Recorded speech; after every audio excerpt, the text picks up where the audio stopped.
Hello and welcome to my channel, or welcome back to my channel. My name is Jay and this is a web of classic tales. If you're enjoying the videos, please like, subscribe, share, comment. If you want notifications every single time a new video is uploaded, please click on the little bell icon.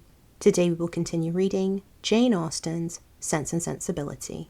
Marianne, who had never much toleration for anything like impertinence, vulgarity, inferiority of parts, or even difference of taste from herself, was at this time particularly ill-disposed, from the state of her spirits, to be pleased with the Miss Steeles, or to encourage their advances, and to the invariable coldness of her behaviour towards them, which checked every endeavour at intimacy on their side. Elinor principally attributed that preference of herself, which soon became evident in the manners of both, but especially of Lucy, who missed no opportunity of engaging her in conversation, or of striving to improve their acquaintance by an easy and frank communication of her sentiments. Lucy was naturally clever. Her remarks were often just and amusing, and as a companion for half an hour, Elinor frequently found her agreeable, but her powers had received no aid from education. She was ignorant and illiterate, and her deficiency of all mental improvement, her want of information in the most common particulars, could not be concealed from Miss Dashwood, in spite of her constant endeavour to appear to advantage. Elinor saw and pitied her for the neglect of abilities which education might have rendered so respectable. But she saw, with less tenderness of feeling, the thorough want of delicacy, of rectitude and integrity of mind, which her attentions, her assiduities, her flatteries at the park betrayed. And she could have no lasting satisfaction in the company of a person who joined insincerity with ignorance, whose want of instruction prevented their meeting in conversation on terms of equality, and whose conduct toward others made every show of attention and deference towards herself perfectly valueless. "You will think my question an odd one, I dare say," said Lucy to her one day, as they were walking together from the park to the cottage. "But pray, are you personally acquainted with your sister-in-law's mother, Mrs. Ferrars?" Elinor did think the question a very odd one, and her countenance expressed it, as she answered that she had never seen Mrs. Ferrars. "Indeed," replied Lucy, "I wonder at that, for I thought you must have seen her at Norland sometimes. Then, perhaps, you cannot tell me what sort of a woman she is?" "No," returned Elinor, cautious of giving her real opinion of Edward's mother, and not very desirous of satisfying what seemed impertinent curiosity. "I know nothing of her." "I am sure you think me very strange for inquiring about her in such a way," said Lucy, eyeing Elinor attentively as she spoke. "But perhaps there may be reasons. I wish I might venture. But, however, I hope you will do me the justice of believing that I do not mean to be impertinent." Elinor made her a civil reply, and they walked on for a few minutes in silence. It was broken by Lucy, who renewed the subject again by saying with some hesitation, "I cannot bear to have you think me impertinently curious. I am sure I would rather do anything in the world than be thought so by a person whose good opinion is so well worth having as yours. And I am sure I should not have the smallest fear of trusting you. Indeed, I should be very glad of your advice how to manage in such an uncomfortable situation as I am. But, however, there is no occasion to trouble you. I am sorry you do not happen to know Mrs. Ferrars." "I am sorry I do not," said Elinor in great astonishment. "If it could be any use of you to know my opinion of her. But really I never understood that you were at all acquainted with that family, and therefore I am a little surprised, I confess, at so serious an inquiry into her character." "I dare say you are, and I am sure I do not at all wonder at it. But if I dared tell you all, you would not be so much surprised. Mrs. Ferrars is certainly nothing to me at present, but the time may come, how soon it will come must depend upon herself, when we may be very intimately connected." She looked down as she said this, amiably bashful, with only one side glance at her companion to observe its effect on her. "Good heavens!" cried Elinor. "What do you mean? Are you acquainted with Mr. Robert Ferrars? Can you be?" And she did not feel much delighted with the idea of such a sister-in-law. "No," replied Lucy, "not to Mr. Robert Ferrars. I never saw him in my life, but," fixing her eyes upon Elinor, "to his eldest brother." What Elinor felt at that moment Astonishment? That would have been as painful as it was strong, had not an immediate disbelief of the assertion attended it. She turned towards Lucy in silent amazement, unable to divine the reason or object of such a declaration, and though her complexion varied, she stood firm in incredulity, and felt in no danger of an hysterical fit or a swoon. "You may well be surprised," continued Lucy, "for to be sure you could have had no idea of it before, for I dare say he never dropped the smallest hint of it to you or any of your family, because it was always meant to be a great secret, and I am sure has been faithfully kept so by me to this hour. Not a soul of all my relations know about it but Anne, and I never should have mentioned it to you if I had not felt the greatest dependence in the world upon your secrecy. And I really thought my behaviour in asking so many questions about Mrs. Ferrars must seem so odd that it ought to be explained.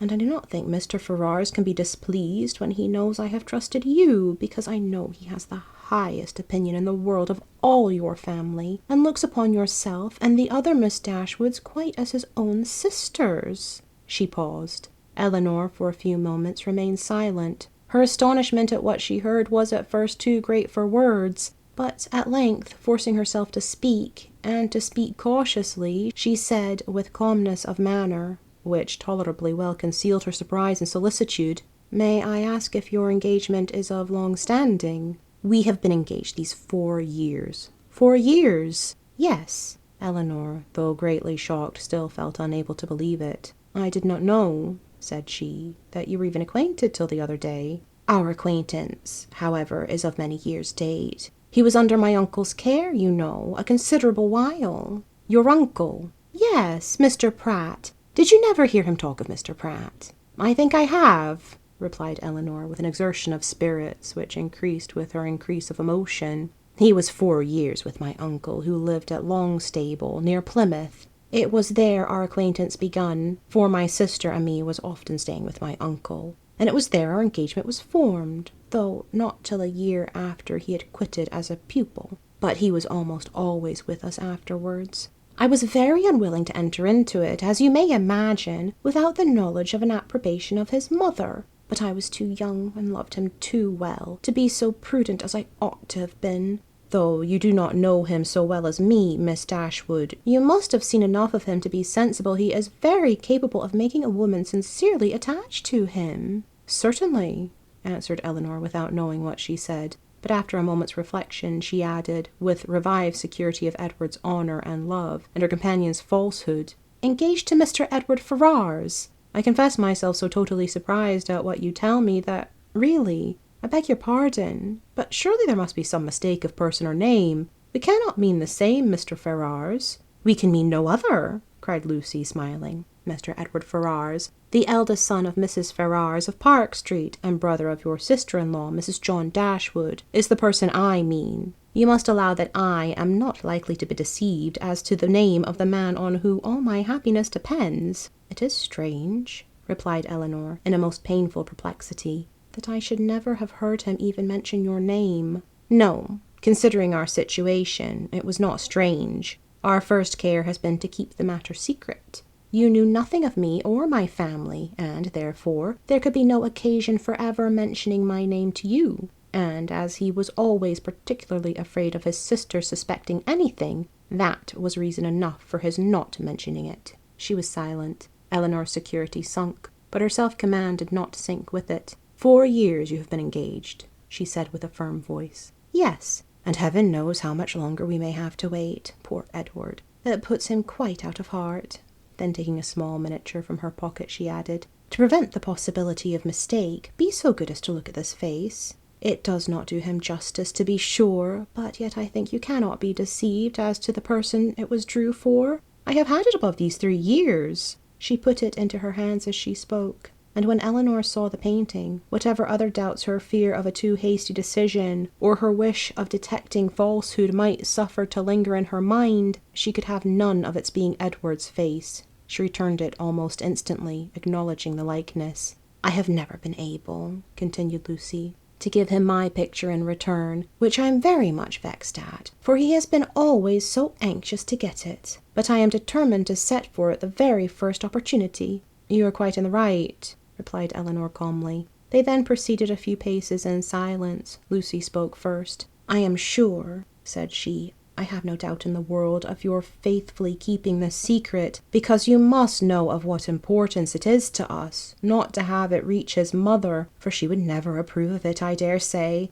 I shall have no fortune, and I fancy she's an exceeding proud woman." "I certainly did not seek your confidence," said Elinor, "but you do me no more than justice in imagining that I may be depended on. Your secret is safe with me, but pardon me if I express some surprise at so unnecessary a communication. You must at least have felt that my being acquainted with it could not add to its safety." As she said this, she looked earnestly at Lucy, hoping to discover something in her countenance, perhaps the falsehood of the greatest part of what she had been saying. But Lucy's countenance suffered no change. "I was afraid you would think I was taking a great liberty with you," said she, "in telling you all this. I have not known you long, to be sure, personally at least, but I have known you and all your family by description a great while, and as soon as I saw you I felt almost as if you was an old acquaintance. Besides, in the present case, I really thought some explanation was due to you, after my making such particular inquiries about Edward's mother.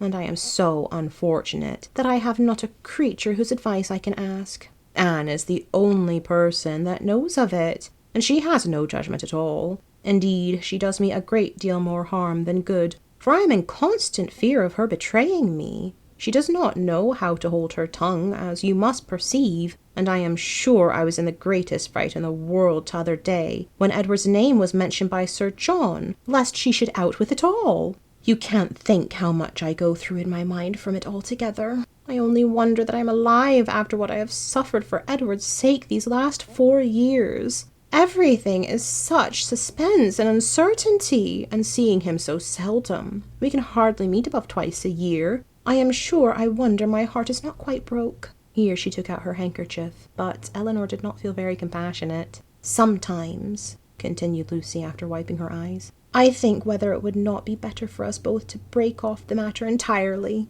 As she said this, she looked directly at her companion. "But then at other times I have not resolution enough for it. I cannot bear the thought of making him so miserable, as I know the very mention of such a thing would do. And on my own account, too, so dear as he is to me, I do not think I could be equal to it. What would you advise me to do in such a case, Miss Dashwood? What would you do yourself?" "Pardon me," replied Elinor, startled by the question, "but I can give you no advice under such circumstances. Your own judgment must direct you." "To be sure," continued Lucy, after a few minutes' silence on both sides, "his mother must provide for him some time or other. But poor Edward is so cast down by it. Did you not think him dreadfully low-spirited when he was at Barton? He was so miserable when he left us at Longstable to go to you, that I was afraid you would think him quite ill." "Did he come from your uncle's, then, when he visited us?" "Oh, yes. He had been staying a fortnight with us."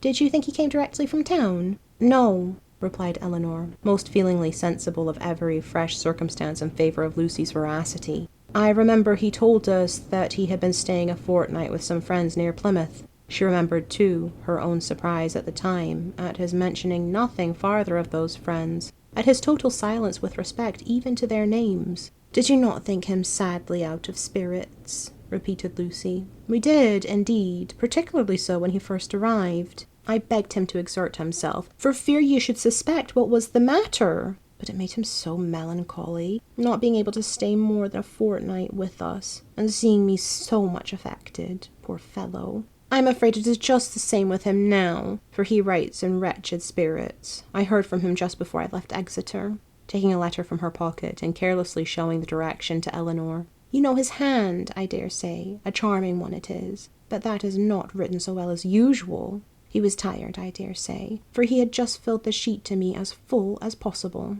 Elinor saw that it was his hand, and she could doubt no longer. This picture, she had allowed herself to believe, might have been accidentally obtained.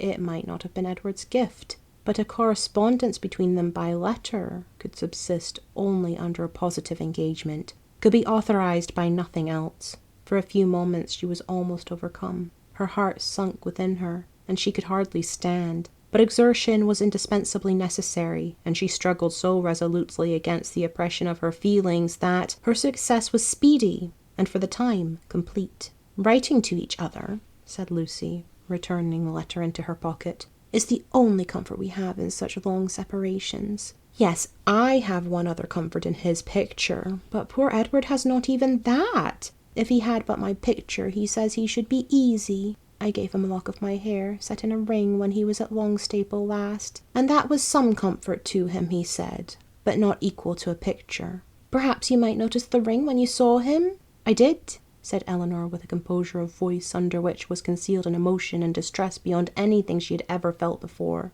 She was mortified, shocked, confounded. Fortunately for her, they had now reached the cottage, and the conversation could be continued no farther. After sitting with them a few minutes, the Miss Steeles returned to the park, and Elinor was then at liberty to think and be wretched. Thank you for listening. This has been Sense and Sensibility by Jane Austen, Chapter 22. I've been Jay. This has been a web of classic tales. Please like, subscribe, share, comment, click the bell icon for notifications. I hope you're having a fantastic day. Have a nice life, and I'll see you next time.